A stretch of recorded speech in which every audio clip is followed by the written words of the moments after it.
김종배 시선 집중. 여러분 안녕하십니까, 김종배입니다. 최근 국내 일자리 시장에 큰 변화의 바람이 불고 있다고 합니다. 코로나를 계기로 일반 기업들은 물론 공공기관들까지 화상 면접을 비롯해서 AI나 VR을 이용하는 비대면 채용 시스템을 적극 활용하고 있다고 하고요. 젊은 세대들의 인식이 바뀌면서 구인난과 구직난이 동시에 벌어지는 이런 현상도 나타나고 있다고 하죠. 이것만이 아닙니다.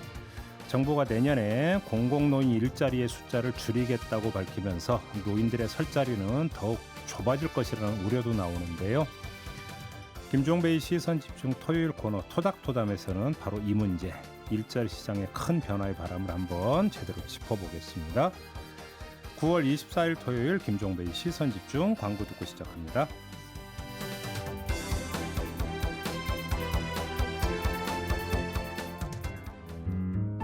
아침을 깨우는 이슈 한 편 같이 들으실래요? 등 토닥이는 토요일의 이야기 토닥토담. 네, 토닥토담 두 분과 함께합니다. 국내 유일의 종합인문교양 개간지죠. 황해문화의 전성원 편장 모셨고요. 어서 오세요. 네, 반갑습니다. 전성호입니다. 네, 그리고 지난주부터 저희에게 새로 합류하신 분입니다. 손희정 영어평론가 모셨습니다. 어서 오세요. 네, 안녕하세요. 손희정입니다. 네, 우리 손희정 평론가님 지난주가 첫 시간이었는데 어떠셨어요? 아유, 뭐 시선 집중의 영향력을 느낄 수 있는 한 주였고요. 주변에서 네. 뭐라고 들으신 분들 잘 들었다, 댓글 남겼다, 뭐 이런 반응들을 좀 보았습니다. 그래요? 네. 하실만하시죠? 네. 네, 앞으로도 맹활약을 좀 기대를 해주시면서 오늘 주제와 관련된 오디오부터 듣고 이야기 시작하겠습니다. 면접 명당에서 봐야 한다. 이건 무슨 얘기입니까? 명당이 따로 있나요? 글쎄요, 명당이 따로 있다. 저도 이런 카드를 처음 들었을 땐 아니 뭐 면접 장소가 명당이지 뭐 별거 있겠나 싶었지만 아무래도 화상 면접 가지고 이런 얘기들이 나온 게 아닌가 싶습니다. 아하. AI가 서류 심사를 본다는 얘기입니까?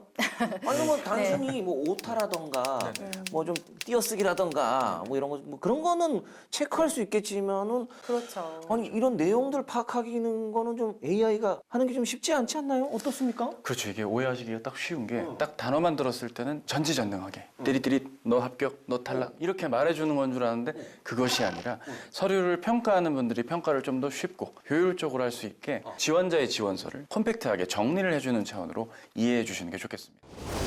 대답이 끝나면 웃는다든지 뭐 이런 비언어적 이런 대화가 가능하다고 생각하는데 어느 정도를 제가 해야 될지 아예 감이 안 잡혀서 너무 어색하고 준비해야 될 게 조금 더 늘어났다라고 생각은 들지만 변화해가는 채용의 방식이기 때문에 이런 흐름에 또 적절하게 준비를 해야 되겠다는. 네, 지금 들으신 오디오 내용이 두 종류인데요. 앞에 나왔던 게 이제 한국직업방송 유튜브 채널에 올라온 방송 내용이고요. 뒤에 이제 나오는 건 MBC 취재진이 만나본 취업 준비생들의 이제 목소리였는데 여기서 여러 가지가 지금 나오고 있습니다. 명당 이야기가 좀 나오고 있는데 이게 무슨 얘기냐면 코로나로 인해서 이제 비대면 면접이 활발해지다 보니까 배경 화면이 좋아야 되지 않습니까? 그러다 보니까 잘 꾸며진 숙박업소를 빌리는 취업 준비생들이 늘고 있다. 이런 이야기가 되는 거고 또 이 AI가 등장을 하는데 이게 실제로 2018년부터 4년 동안 국내 공공기관만 45곳에서 인공지능 도구를 채용 과정에 활용을 했다. 네. 이전에는 볼 수 없었던 현상인데 혹시 우리 두 분도 주변에서 혹시 이런 이야기 뭐 이런 현상 좀 접해보셨어요? 저는 이거 한번 해봤어요. 예? 이 방송 준비하면서 이게 도대체 뭐지? 는 본 적이 없는데 하고는 이제 가서 보니까 이 인터넷 취업 준비 사이트에 AI 면접 연습 프로그램이 있더라고요. 그래서 내가 한번 면접 본다 생각하고 한번 해보지 뭐 하고 했어요. 했더니 한 10여 가지의 이제 면접 역량 평가 항목이 있더라고요. 잠깐만, 근데 그건 AI가 직접 면접관인 거예요? 그렇죠. 네, 제 점수랑 그 제가 몇 % 안에 드는지 합격 가능성 어느 정도인지 이게 저를 뭐 최종적으로 뽑고 안 뽑고 하는 것은 아니고 연습이니까. 거기 보면 이제 총평이 일단 있어요. 그리고 저의 면접 준비 상태, 그러니까 복장이나 뭐 이런 거, 그리고 이제 제 면접 점수, 합격 가능성 이런 거 알려주고 저에 대한 호감도, 그리고 제가 얼마나 면접에 집중하고 있었나, 신뢰감이 가는 얼굴인가, 태도인가, 그 되게 궁금하다. 활기찬가, 뭐 소통 능력은 어느 정도인가. 그러니까 점수가 어떻게 나왔는데요? 그래도 뭐 상위 17% 정도 나왔는데 네. 이거 갖고 뽑힐 수 있을지 모르지만 신뢰해도 되는가 뭐 이런 생각이 그렇지. 문들. 네. 아 너무한데 아직 AI가 좀 초기 단계다 보니까. 중요한 게 있어요. 주의사항도 알려주더라고. 어허. 네.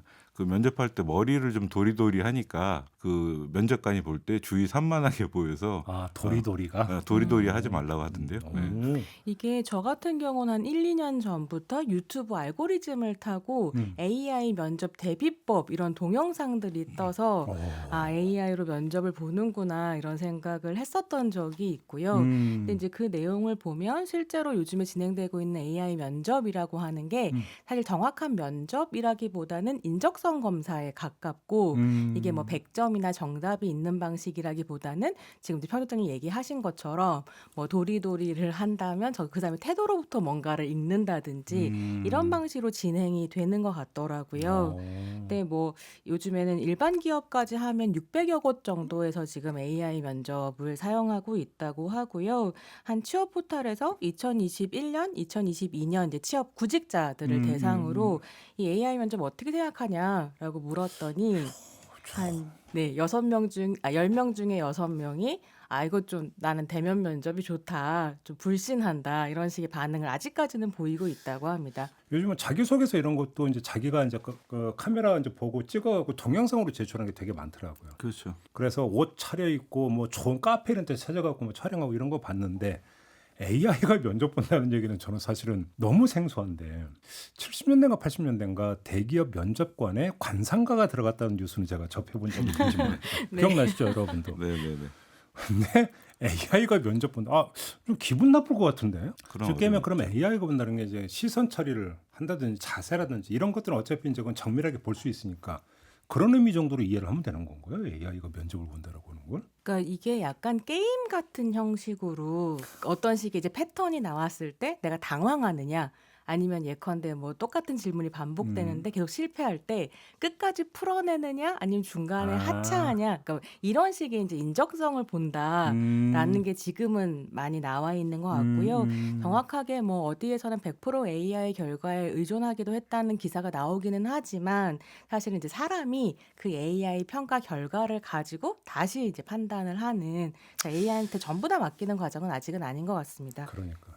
근데 또 따지고 보면 사람이 사람을 한 번 면접 봐가지고 그 사람을 평가해가지고 채용을 한 해 만에 결정한다는 것도 사실은 꼭 합리적이냐? 그렇게 놓고 보면 뭐 AI가 할 수도 있겠다 싶은 생각도 들긴 하네. 근데 저는 이걸 보면서는 사실 이제 우리 사회에 있는 4차 산업혁명 담론이라는 게 기본적으로 인간 중심주의 안에서 로봇에 대한 엄청난 반감을 불러일으키는 방식으로 만들어지고 다들 이제 막 4차 산업혁명이 일어나면 매트릭스 같은 디스토피아가 열릴 거다 이런 생각들을 하잖아요. 로봇을 적대하기 마련인데 AI 면접이라고 하는 말 자체가 딱 등장하는 순간 그런 거부감을 더 늘릴 수도 있지 않을까? 이런 생각이 좀 들더라고요. 그러니까 이제 사람이 부리는 도구라고 생각하는데 도구가 나를 면접 봐서 평가를 한다? 얼핏 딱 들으면 되게 기분 나쁠 수는 있겠죠. 네, 그렇습니다. 그리고 한편으로 이제 공정 담론이 계속 있었잖아요. 그래서 사람이 사람을 면접을 보고 뽑을 때 어떤 밀실야합 같은 것들이 일어날 수도 있다 하는 것 때문에 오히려 이제 인공지능에 의한 면접을 선호하는 사람들도 사실은 일부 있거든요. 이럴 경우에 조금 위험한 게 정말 밀실야합이라는 거는 이 알고리즘에 의해서 일어나는 경우도 있을 수가 있어요. 그럼요. 네, 우리가 이게 어떻게 해서 벌어지는지 실제로는 알 수가 없기 때문에 그런 문제들이 당연히 있죠. 근데 채용 면접을 진행할 때 이 면접자가 언제 퇴사할지를 예측해 주는 시스템도 있습니까?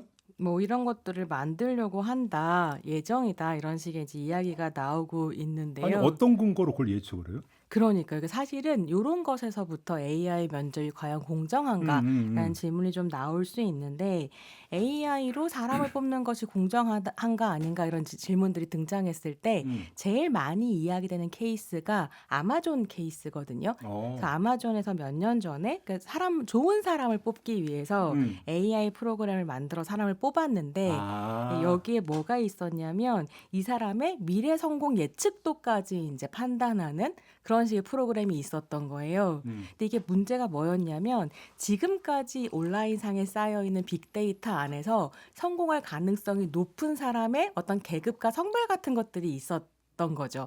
그래서 사람을 분류하는 거네? 네, 분류를 하면서 사람을 뽑는데 그랬을 때 그 빅데이터 안에서 여자들은 성공도가 떨어지는 거예요. 왜냐하면 경력 단절도 있겠고 기타 등등 하니까. 그래서 여성이 아주 많이 안 뽑히고 거의 다 남성이 뽑히는 일이 벌어져서 아마존에서 그 결과가 나오자마자 바로 이 프로그램을 폐기하거든요.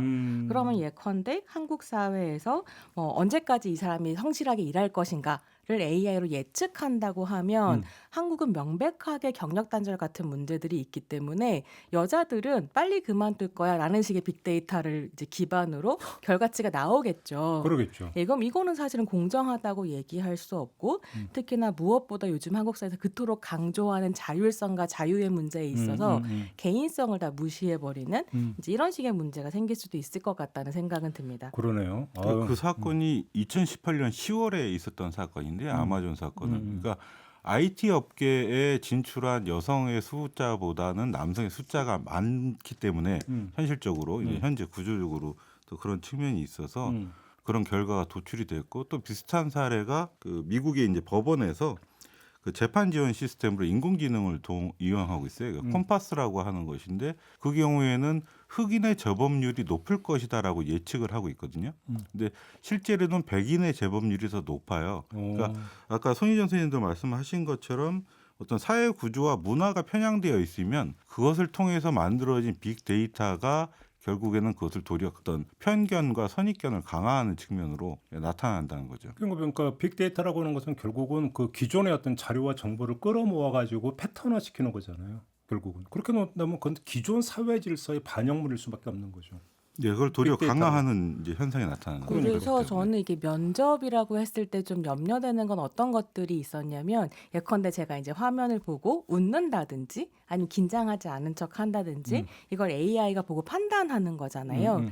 근데 저의 안면 근육이 평균과 같은 방식으로 움직이지 않는다거나 혹은 뭐 얼굴에 상처가 있다거나 이렇다면 AI가 그걸 어떤 식으로 인식할지 그렇죠. 나의 웃음이 어색하다고 판단할지 사실 이런 것들은 사람은 대면으로 보면 아는 거잖아요. 저 사람의 개인이 지금 어떤 상황이다. 그렇죠. 근데 AI는 그걸 판단할 수 없다고 한다면 이게 정확한 면접일까? 질문해 볼 수 있게 되는 거죠. 그렇네요. 근데 이거는 이제 뭐 일상화돼 가지고 바로 우리 주변에 있는 건데 오늘의 주제가 일자리다 보니까 이건 어찌 보면 직결되는 건데 저도 이거 보는 거니까 서빙 로봇 혹시 보셨습니까? 저는 광고로만 봤습니다. 전 봤어요, 진짜. 잘하나요? 근데 아직은 제한적이던데 서빙 로봇 같은 경우. 왜냐하면 제가 하는 그 카페가 아니라 음식을 파는 곳인가 레스토랑이라고 했는데 어디입니까? 하여간 거기를 갔는데 주문은 사람이 와서 받고 그다음에 뭐 수저물 같은 경우는 서빙 로봇이 갖다 주고 아직은 반반이던데 근데 서빙 로봇도 있고 키오스크도 있잖아요 사실은. 키오스크 앞에 가면 머뭇거리는 사람이 저예요. 그러니까 결국 이런 게 지금 일자리를 그러니까 줄여버리는 그러니까 어찌 보면 가장 가까이 와 있는 요인 아닙니까? 이런 게? 그렇죠. 그 뭐 예를 들면 우리가 고속도로 이용할 때도 과거에는 거기서 이게 돈을 거슬러 주시고 해주시던 분들이 계셨었는데 톨게이트에서. 이런 것들이 다 이제 톨게이트가 그렇죠. 기계화되면서 바뀌고 그런 거죠. 제가 굉장히 좋아하는 드라마 중에 Years and Years라는 BBC 드라마가 있는데요. 이제 막 트럼프가 재선이 되고 트럼프 이후에는 펜스가 막 또 대통령이 되고 뭐 이런 식의 이제 디스토피아를 보여주는 어떤 작품인데 그 디스토피아 끝에 이제 이 모든 디스토피아를 경험했었던 한 어르신이 이런 이야기를 해요. 이제 젊은 사람들을 모아놓고 너희들이 만든 세계에 온 것을 환영한다. 너희들이 만든 세계? 네, 그러면서 하는 첫 마디가 뭐냐면 너희들은 말하자면 대형 쇼핑몰에 키오스크가 들어왔을 때, 그래서 기계가 노동자를 대체했을 때 아무도 그것이 편리하다는 이유로 반대하지 않았다라고 얘기하거든요. 그러니까 사람이 기계로 쉽게 대체될 수 있다라는 사고방식이 팽배해 편리해지는 사회가 열리는 것에 그렇죠. 대해서는 좀 저는 고민이 되고요. 그래서 물론 무인 시스템이 편리한 시대가 오기는 할 텐데 편리와 공존 사이에서 우리가 뭘 선택할 것인가? 이건 사실 사람이 선택해야 되는 문제라고 생각해서 자본이 선택하도록 두면 안 되지 않겠나? 이런 생각이 들기도 합니다. 지금까지는 이제 주로 기술, 그러니까 기술 요인에 따른 일자리 시장의 변화상을 좀 짚어봤는데 또 한 갈래로 좀 짚어봐야 되는 게 사실 이것도 일본에서 왔다는 설이 있던데 맞는지 모르는데 공채였잖아요. 우리나라 같은 경우는 거의 대부분이. 그렇죠. 예. 그런데 이것도 지금 이제 그 공채가 아니라 이제 경력직 중심으로 그러니까 바뀌고 있다. 사실 이 얘기는 좀 나온 지 꽤 됐어요. 근데 이제 최근에 보면 국내 매출액 상위 500대 기업이 올 하반기 신규 채용 인원의 3분의 1을 경력직으로 뽑겠다고 밝혔다. 그러니까 구체적인 데이터를 보면 이게 상당히 많이 진척이 됐다. 이렇게 볼 수 있는 거 아니겠습니까? 그렇죠. 제가 이 출판사 처음 이제 취업을 할 때만 하더라도 그 신입 사원을 뽑아서 출판사 내부에서 이른바 사수 부사수 시스템으로 선배가 후배에게 이제 기초 과정부터 그러니까 혼자서 책을 제작할 때까지 다 가르치는 시스템이 있었어요. 그래서 한 1년에서 2년 정도를 그 선배에게 이제 야단 맞으면서 배우면 나중에는 이제 정말 몸값이 높아지는 그런 편집자가 되었었는데 최근에는 그 과정 자체가 거의 없어졌고 다른 곳에서 편집자 이제 양성 과정 학원을 다니는 거죠. 그러고 나서 비로소 이제 취업이 되는. 그러니까 무슨 얘기냐면 과거에는 기업에서 신규 직원의 교육 비용을 부담했었는데 이제는 그것을 이제 개인이 부담하는 그런 형태로 바뀌고 어떤 형태가 됐든지 경력을 가지고 있어야 바로 내가 투입할 수 있는 직원만을 이제 선호한다는 뜻이 되고요. 그러니까요. 이러다 보니까 이제 그 헤드헌팅이라고 하는 것들도 이제 되게 많이 활성화되는데 저는 이거 농으로 하는 얘기가 아니라 진짜로 헤드헌터, 헤드헌터 이런 얘기가 처음 나서 저는 영화 프레데터를 생각했거든요. 뭔 이런 살벌한 얘기가 있나 했더니 그게 아니더라고 하여간. 근데 이렇게 경력직 중심으로 돌면은 젊은이들의 신규 일자리 시장 진입은 그만큼 어려워지는 거잖아요, 사실은. 그렇게 되죠. 핵심은 여기 있는 거잖아요. 또 문제는 그렇게 해서 뽑은 직원들이 그러면 그 회사를 잘 다니냐 하면 그게 아니에요. 그러니까 메뚜기처럼 또 먼저 옮겨 다니는 거예요. 네, 신입사원 10명 중에 8명이 3년 이내에 이직한다 이런 결과가 있고요. 그리고 실제로 또 이직을 해야 본인에게 유리한 측면이 있어요. 직급과 이제 연봉이 올라간다. 네, 대개는 한 5년 차에서 7년 차 사이에 이직률이 절반 이상 한 60% 정도 나오는데 이런 경우에 대개는 10에서 15% 정도 연봉이 인상된다고 하더라고요. 저는 이게 약간 맞물려 있는 현상처럼 보이는데, 그러니까 자기 개발 끝나고 들어온 사람을 뽑는 회사와 그다음에 오래 있지 않은 이제 사원들이 서로 맞물려서 이렇게 옮기고 뭐 경력직을 뽑고 이런 식의 상황들이 벌어지는 것 같은데 생각해보면 왜 이렇게 오래 버티지 못하는가 청년들이 특히나 라고 굉장히 많은 이유가 있을 텐데 오늘 이제 이야기와 관련해서 떠올릴 수 있는 이유는 사실 끊임없이 자기 개발하라고 부추기는 사회를 살아왔잖아요. 그렇죠. 그래서 2000년대 중후반에 떠올려 보면 제가 너무 충격적이었던 게 뭐 미쳐라 시리즈라는 책이 있었거든요. 그게 한 출판사에 내서 냈던 게 아니라 여러 출판사에서 인기가 있으니까 막 나오는데 공부에 미쳐라, 10대 꿈에 미쳐라, 20대 공부에 미쳐라, 40대 다시 공부에 미쳐라 이런 것부터 시작해서 주식에 미쳐라, 인테크에 미쳐라 뭐 이렇게 계속 자기 개발을 독려하는 문화 속에서 성장한 사람들이 회사에 들어가서 차근차근 무엇인가를 배우고 시간을 쌓는다는 게 되게 정체되어 있다고 느끼게 만드는 부분들이 있는 거죠. 그래서 이제 이 사람들이 계속 더 나은 삶을 위해서 이제 떠나는 부분들이 있고 한편으로는 그러다 보니까 회사에서 또 어떤 이야기를 하냐면 이게 너무 지금의 일에 필요 없는 너무 많은 스펙을 쌓은 사람들이 자존심만 높은 상태로 회사에 들어온다라는 이야기를 하기도 한다는 거예요. 근데 이게 또 자본의 입장에서는 이런 게 있다고 하더라고요. 그러니까 뭐냐면 이게 시장이 너무나 격변의 상태로 가다 보니까 우리는 한 업종 뭐 이거에만 해갖고 평생 이것만 파겠다라고 하면 그것이 결국은 사장으로 가버리는 회사 자체가.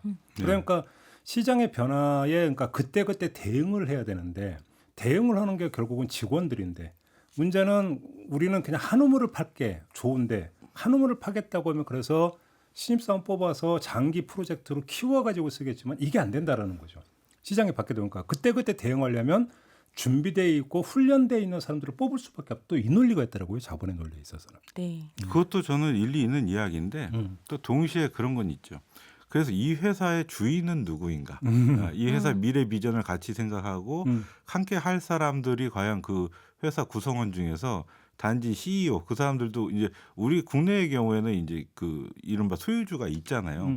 하지만 해외 기업의 경우에는 그런 것들이 없다 보니까 M&A라든지 이런 걸 통해서 기업이 순식간에 없어져 버리고 이런 경우들이 이제 그러니까 발생하는 이제는 거죠. 이제 뭐 평생 직장 우리 회사라는 개념이 없는 거죠. 네. 이제는. 그래서 모두가 소비자화되는 상황인 것 같아요. 그래서 CEO도 기업을 소비하고 직장인들도 자기 직장에서 뭔가 생산하는 게 아니라 이 지위를 커리어를 소비하고 직장도 또 이제 노동자들을 소비하는 이런 방식인 것 같다는 고민이 좀 들었습니다. 그러니까 아까 이제 그 기술의 문제라든지 그다음에 어떤 채용 시장의 변화상 이런 것들이 결국은 젊은 층의 어떤 그 노동 시장의 어떤 진입을 참 어렵게 하는 여러 가지 변화상이 있는데 또 한편으로 이제 그 노인들 같은 노인 일자리 같은 경우도 우리 같은 경우는 이제 공공 일자리에서 이제 그 차지하는 비중이 상당히 컸었는데 윤석열 정부 들어서 이걸 또 확 줄여버리겠다는 거잖아요. 공공형 노인 일자리 6만 개 가량을 줄이겠다 내년부터. 사실 이게 우리가 토닥토담이라 어떤 시책 비판하는 게 딱 뭐 이렇게 맞는 건 알 수 있겠는데 요새 이거 돌아가는 걸 보고 있으면은 정부 시책이라는 건 경제 양극화가 목표인가라는 생각이 들 정도예요. 그러니까 지금 말씀하신 공공형 노인 일자리 6만 개 줄이는 부분도 이것도 사실은 지난 정부들에서 그래도 잘한 정책이다라고 평가받고 있는 부분이고요. 또 하나는 최근에 그 청년 내일 채용 공제라고 하는 게 엊그저께 아마 발표가 났을 텐데 이것도 대폭 축소한다고 하는 거예요. 이게 뭐냐면 처음 직장을 구하는 사람인데 대개는 대기업을 바라보고 있잖아요. 청년층이. 그러겠죠. 그렇지만 중소기업이나 이런 곳에서 2년 동안 근무를 하면 거기서 일정하게 이제 예를 들면 1,200만 원 정도의 이제 시드머니 종잣돈을 만들 수 있게 기업하고 국가가 어느 정도 한 70% 정도의 비용을 부담하겠다. 이런 지원을 하겠다. 그 기업에.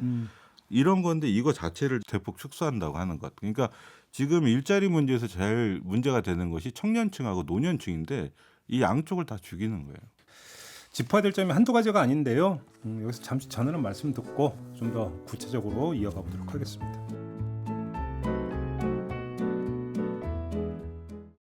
네, 김종배의 시선집중 토요판이죠. 토닥토담 손희정 영화평론가, 전상원 황해문화 편집장 두 분과 함께하고 있는데요. 오늘은 일자리 시장 변화상에 대해서 이야기를 좀 나누고 있는데요. 오늘도 어김없이 관련 영화 한 편 감상을 하면서 좀 더 심도 있는 이야기 이어가 보도록 하겠습니다. 손희정 평론가께서 꼽아오셨는데요. 어떤 영화입니까? 네, 2015년 할리우드 작품인 인턴입니다. 로맨틱 코미디로 유명한 낸시 마이어스 감독 연출의 앤 해서웨이, 로버트 드니로 주연의 가벼운 코미디 드라마인데요. 한국에서도 361만 명이나 되는 관객이 극장에서 이 작품을 보았고요. 노인 인턴제, 당시에 이제 한국 언론에서는 실버 인턴이라고도 했는데 실버 인턴과 고령자 취업 관련해서 사회적으로 화제를 불러 모았었던 영화여서 골라봤습니다. 알겠습니다. 그 관련 내용 잠깐 듣고 이야기 이어가겠습니다.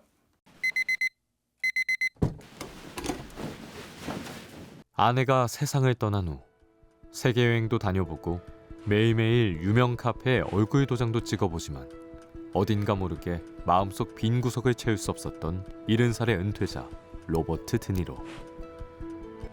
우연히 길을 걷다가 한 인터넷 쇼핑몰에서 노인 인턴을 채용한다는 내용의 전단지를 발견하게 되고 마음속 빈 구석을 채울 기회로 여긴 로버트 드니로는 곧장 인턴에 지원합니다. So here I am. Applying to be one of your interns because the more I think about this idea, the more tremendous I think it is. I love the idea of having a 그리고 place I can go every day. 머지않아 합격 통지를 받게 되는데 출근 첫날 왠지 악마에게 명품을 잘 입힐 것만 같은 열정 넘치는 쇼핑몰 CEO 앤 해서웨이와 함께 일하게 된 로버트 드니로. You have 6 bridesmaids. You ordered 6 silk Italian Antoinette dresses in pink. The wedding is in 3 days. 하지만 애초에 노인 인턴 사업에 부정적이었던 그녀는 나이 많은 새로운 인턴에게 일감을 전혀 주지 않으며 거리를 두는데요. Cameron gave me the drill, so can I just be honest with you? Please. I'm not gonna have a lot for you to do. That's the truth. 그러나 70평생 산전수전을 겪으며 눈치만큼은 누구보다 탁월했던 로버트 드니로. 자신의 일을 스스로 찾는 것은 물론 젊은 직원들의 고민까지 상담해주며 특유의 친화력으로 점점 회사에 적용해 나갑니다. And the channels you're least investing in are adding enormous value in segments that currently appear to have low value but actually have the highest spending potential. Whoa, Ben, can you deal with that? 그러던 어느 날 앤 해서웨이의 운전기사가 술을 마셨다는 걸 알아챈 로버트 드니로 곧장 기사에게 운전하지 말 것을 충고하게 됩니다. 그 일을 계기로 상사의 운전기사가 된 로버트 드니로는 그녀의 모든 일상을 함께하게 되는데 Thank you so much. That is One time I don't have my hanky. 단기간에 회사를 성공가도로 이끈 젊은 CEO와 경험만큼은 그 누구에게도 뒤지지 않는 70대 만능 인턴의 세대를 뛰어넘는 우정을 그려낸 오늘의 영화 인턴입니다.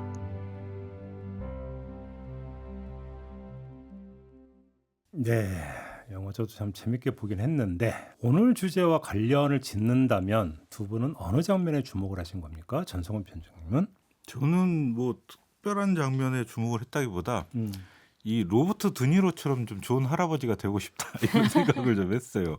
이 감독이 그러니까 영화에서 보면 항상 이 로버트 드니로는 보스 아니면 남성 마초 이런 역할을 많이 했던 배우잖아요. 네. 그런 배우를 이렇게 신입사원을 만들어가지고 인턴 역으로 기용을 했고 또 우리 작가님이 재미나게 소개를 해주셨는데 악마는 프라다를 입는다에서는 신입사원으로 아주 정말 목 같은 이 상사에게 앞장고토하는 그런 역할을 했던 앤 해서웨이를 기업 CEO 역으로 이렇게 놨던 것들 그런 것들이 아마 이 감독 낸시 마이어스가 2001년에 영화 그 What Women Want 영화 했잖아요.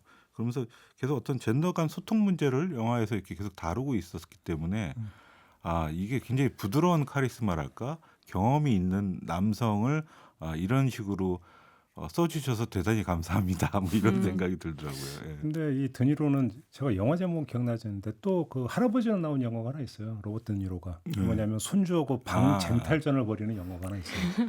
그것도 재밌게 봤어요. 그 영화 제목이 기억이 안 나는데 세월이 참 유수와 같구나라는 걸 저 배우가 이제 할아버지를 역할을 하는구나. 저는 이제 그런 걸 느꼈는데 우리 손희정 평론가께서는 어떤 장면에 꽂히셨던 거예요? 저는 오늘의 주제하고 관련해서 특별히 눈에 들어왔었던 건 로버트 드니로랑 앤 해서웨이가 서로 친해지는 장면이 있는데요. 밤에도 이제 야근을 하다가 앤이 맥주를 한 병 들고 가서 마시면서 얘기를 나누는. 근데 그 장면에서 뭐가 밝혀지냐면 지금 이 앤 해서웨이가 쇼핑몰을 운영하고 있는 굉장히 큰 스튜디오 같은 이제 사무실이 예전에 로버트 드니로가 전화번호부를 만드는 회사에서 일을 했었는데 그때 그 자리였다. 그렇죠. 그래서 40년이 넘도록 일했던 자리에 지금도 와서 인턴으로 일하고 있다라고 하는 그 장면이거든요. 그러니까 어떻게 보면 오프라인에서 아날로그 전화번호부를 만들던 사람이 산업의 이제 성격 변화에 따라서 온라인 쇼핑몰의 인턴이 되어 있는 거죠.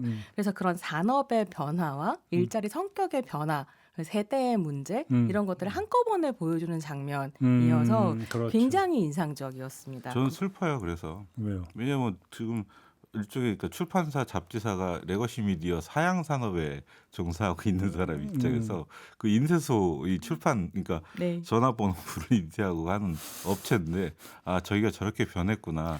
내 일자리도 곧 없어지겠네. 뭐 이런 생각이. 저도 그 영화 보면서 우리나라 지금 전화번호부가 지금 나오나 싶은 생각이 퍼뜩 드는데 좀 본 기억이 없거든요. 최근에. 공중전화 부스는 보셨어요? 그 가끔가다 하나씩 눈에 띄긴 해요. 아예 없애지 못하기 때문에 몇 개 이게 흔적 기간처럼 남아 있을 뿐이지. 옛날에 비 올 때 피하기 딱 좋았던 때가 참 공중전화 보스였는데. 여러 가지 낭만적인 일이 벌어지던 장소기도 하죠. 줄 서가지고 앞에서 길게 통하면 막 온갖 눈에서 레이저 쏘고 막 헛기침 먹고 이랬던 기억도. 저는 전혀 낭만적인 장소는 아니던데. 경험이 서로 다른 것으로. 네. 아무튼 이 영화에서 지금 짚어야 되는 게 참 많은데 조금 전에 손희정 평론가께서 이제 소통을 말씀해 주셨는데 영화는 영화고 사실 우리 현실에 대입을 하면 예를 들어서 이런 거 있잖아요. 노인 일자리 또 범위를 좁히면 정년 연장 더 뭐 임금 피크제 이런 이야기가 나올 때 결국은 청년 일자리와 어떤 기성세대 일자리 간의 어떤 뭐 각축 양상으로 언론은 그 묘사를 하고 이런 부분이 있지 않습니까? 네. 저는 오히려 이제 그 영화를 보면서 계속 이제 그 머릿속에 떠올랐던 게 좀 그거거든요. 이렇게 놓고 본다면 물론 뭐 영화의 스토리이기 때문에 현실에 바로 대입을 해가지고 평가하고 이럴 수 있는 부분들은 아니지만 노인 일자리 문제라고 하는 것들을 어떻게 바라봐야 될 것인가? 현실 영역에서. 사실 이제 그걸 참 되게 고민하면서 이제 저는 봤던 영화거든요.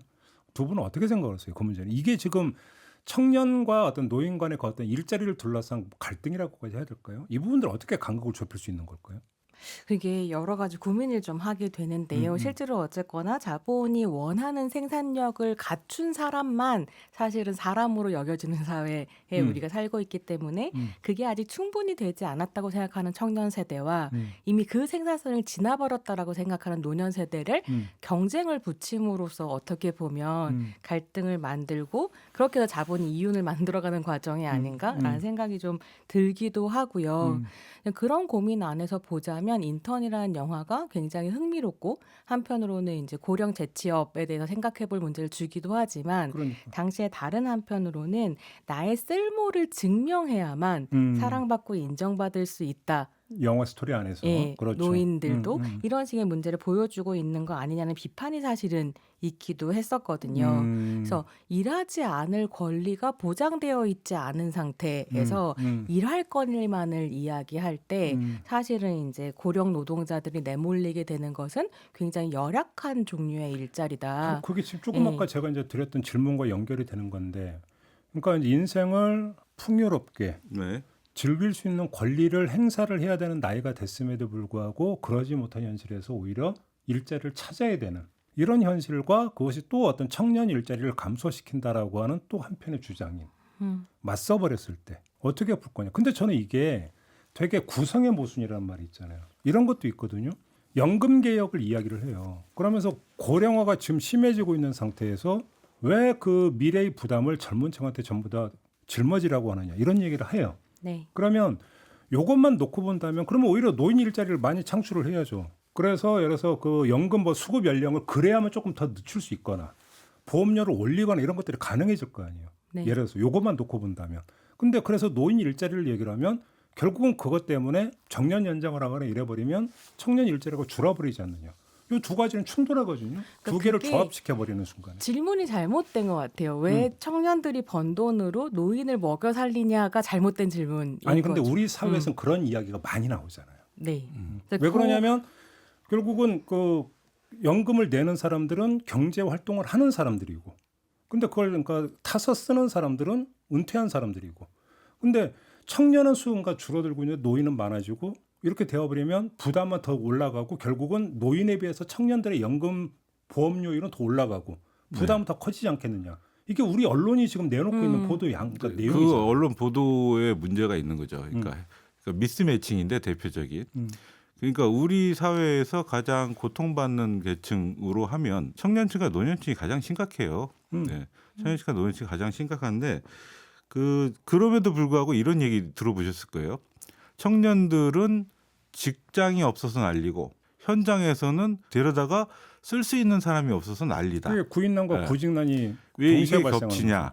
그 결국에는 좋은 일자리가 그만큼 부족해서 그렇거든요. 그렇죠. 그러니까 청년층에서 자기가 원하는 이제 신입사원 초봉대로 생각하는 회사가 연봉 2,800에서 3,000 정도예요.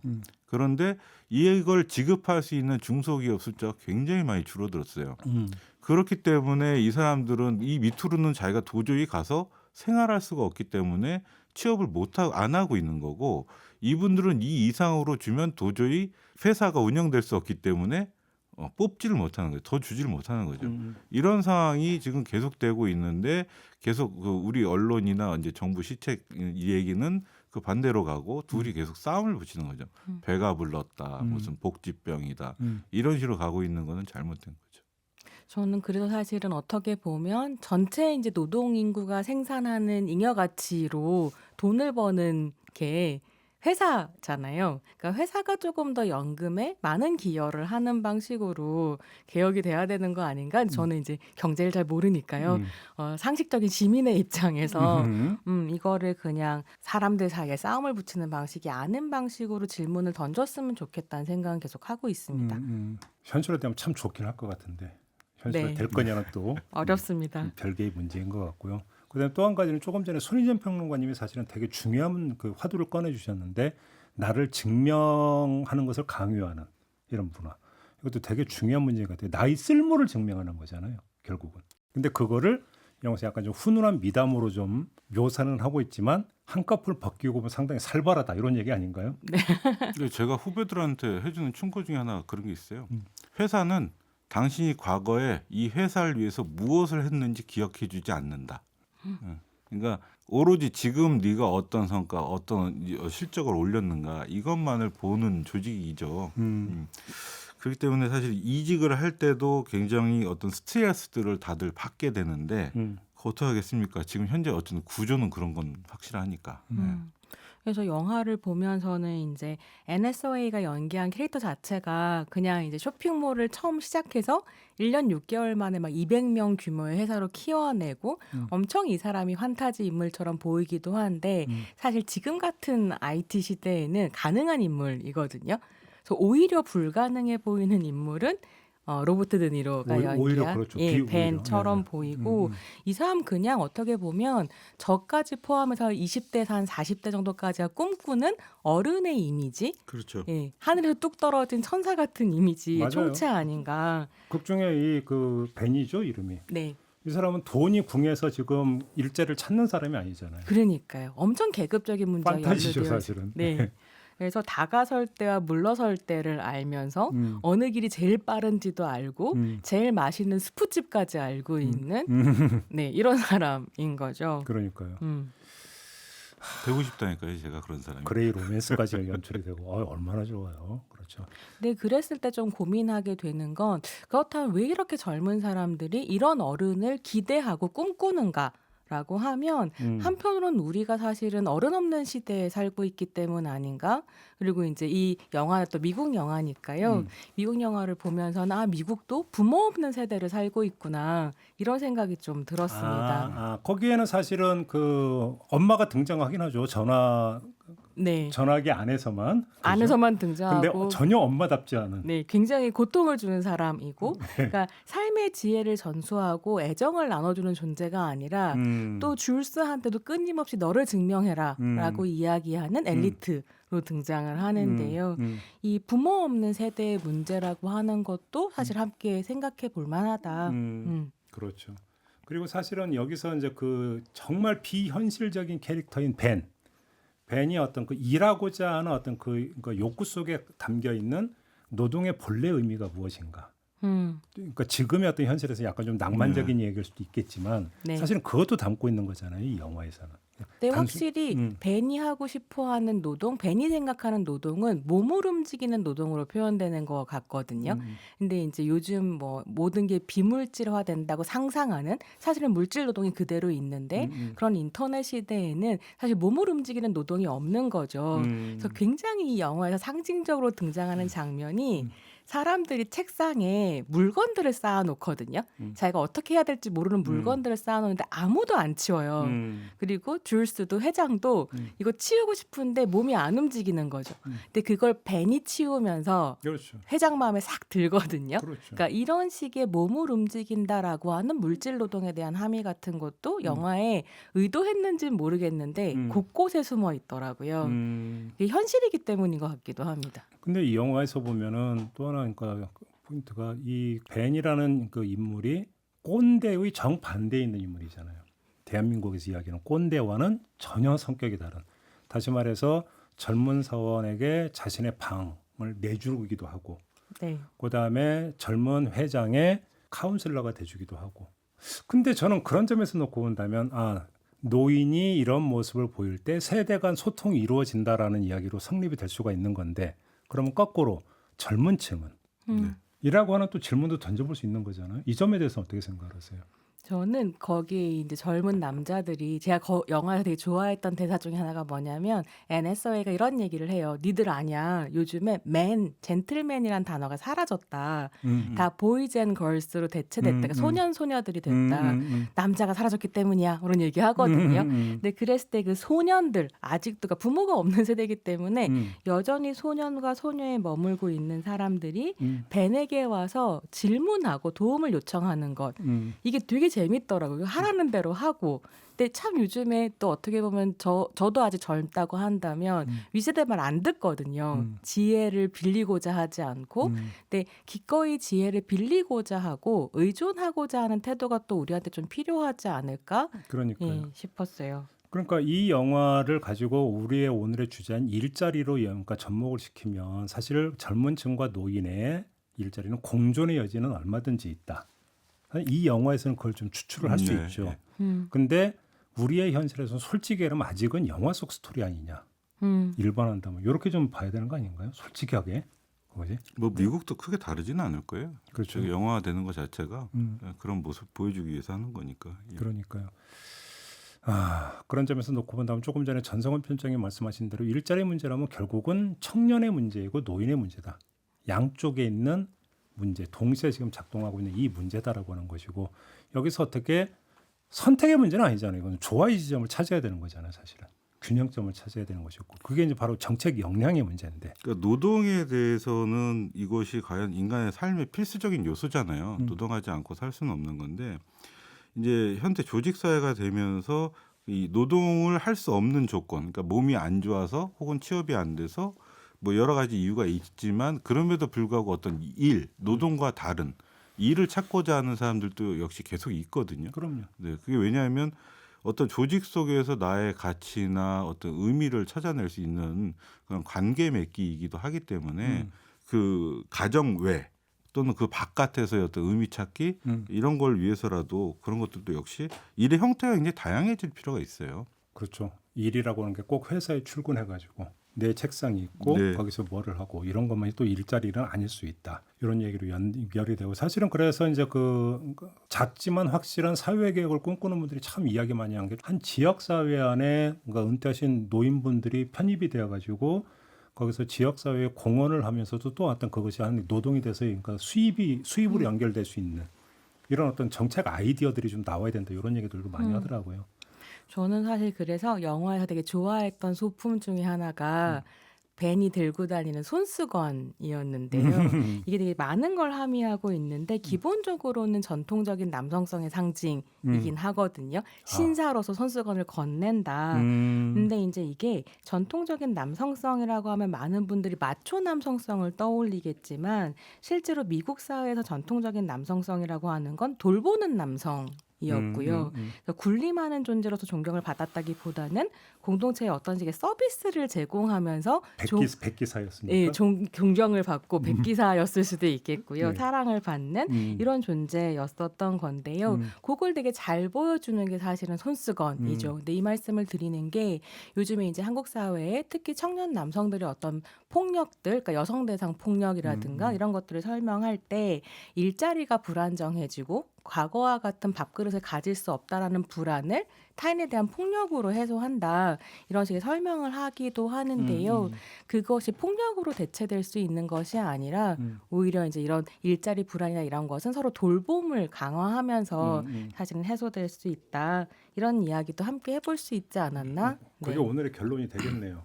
그 최근에 코로나 팬데믹 이후에 이제 이른바 조용한 사직 현상이 전 세계적으로 많이 퍼지고 있어요. 그러니까 코로나 팬데믹으로 인해서 재택근무가 되게 많이 이용되었잖아요. 코로나 팬데믹이 끝났으니까 이제 회사 나와서 일을 하시오. 재택근무하지 말고. 그러니까 나는 회사 나가기 싫다 하고 이제 사직서를 내는 사람들이 굉장히 많아졌거든요. 그거는 저는 개인적으로 그러니까 중세 흑사병 시대에 흑사병 있고 나서 사실은 장원 경제가 붕괴하고 새로운 어떤 근대가 시작되는 그 단초를 열게 되는 것처럼 코로나 팬데믹 이후에 아마 자본주의의 미래에 대해서 새로운 고민을 우리가 해야 되는 그 시점에 도달한 게 아니냐 그런 것들이 이런 현상으로 나타나고 있다 그런 생각이 들더군요. 한 말씀 더 얼마 전에 누가 그런 얘기를 했는데 이거는 좀 먼 미래 이야기는 하지만 지금까지 인류 역사에서는 인간의 삶을 항상 노동과 결부지어서 사고를 해왔는데 앞으로는 노동 없는 삶을 고민해야 될지도 모르겠다는 얘기를 누군가 하더라고요. 왜 그러냐면 약간 극단적인 형태로 기계 노동이 모든 인간 노동을 대체해버릴 때 그러면 인간은 어떻게 살아갈 것인가에 대해서 누가 답을 줄 수 있느냐 지금. 사실 우리가 오늘 이야기를 시작하면서 했던 그 이제 기술의 발전, 뭐 면접으로 한정을 했지만 그게 아니라 물론 극단적인 얘기지만 기계 노동이 인간 노동을 완전히 그러니까 대체해버린다고 하면 인간은 어떻게 살아야 되는가라고 하는 이런 문제 제기를 할 때가 됐다. 미래를 준비하기 위해서는 이런 얘기를 하는 분도 있긴 있더라고요. 제가 어디 가서 강의할 때 이 비유를 항상 들어요. 은하철도 999의 사회로 갈 거냐 아니면 아톰의 사회로 갈 거냐. 네. 이것도 되게 중요한 문제인데 그 전에 없는 일자리를 만들지는 못할 망정 없애는 건 이건 그건 큰 문제입니다. 현실로 다시 돌아오니까 갑자기 목소리 톤이 올라가네. 네. 그다음에 청년 일자리와 노인 일자리를 어떻게 이것을 자꾸 밥그릇 뺏기 싸움으로 이렇게 묘사하고 그러니까 몰아가는 게 아니라 어떻게 조화시킬 수 있는 것인가. 이런 어떤 좀 아이디어와 태도가 좀 필요한 게 아니냐. 이 얘기를 하면서 오늘 이야기 마무리하도록 하겠습니다. 두 분 수고하셨어요. 네, 감사합니다. 고맙습니다. 네, 김종배의 시선집중 토요판이죠. 토닥토담 오늘 준비한 이야기는 여기까지입니다. 저 물러가고요. 다음 주 월요일 아침에 다시 인사드리겠습니다. 고맙습니다.